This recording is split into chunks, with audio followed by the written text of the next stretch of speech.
মথুরার রাজপ্রাসাদে উৎসবে রাজা নবরত্ন মণ্ডপে বসে আছেন। চারপাশে মুক্তা, সোনা ও রঙিন রত্নের ঝিলিক। সন্ধ্যায় রাজা বিশেষ অতিথি হিসেবে রাধা ও শ্রীকৃষ্ণকে স্বাগত জানাচ্ছেন। চারপাশে নৃত্যশিল্পী, গায়ক ও সঙ্গীতজ্ঞরা শ্রীকৃষ্ণকে স্তুতি করছে। শ্রীকৃষ্ণ মৃদু হাসি দিয়ে বাঁশি ঠোঁটে নিলেন। বাঁশির সুরে ঝাড়বাতির আলো যেন নেচে উঠছে। রাধার চোখে মায়াময় দীপ্তি ছড়িয়ে পড়ছে। রাজা মনে মনে অনুভব করছেন, প্রাসাদের সোনা মুক্তা তুচ্ছ, আসল ঐশ্বর্য শ্রীকৃষ্ণের সঙ্গেই।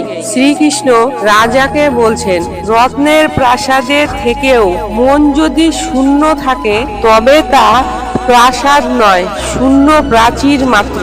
হৃদয় ভরে যায় শুধু প্রেমে। রাজা ভরে রাধাকৃষ্ণের নাম জপ করছেন।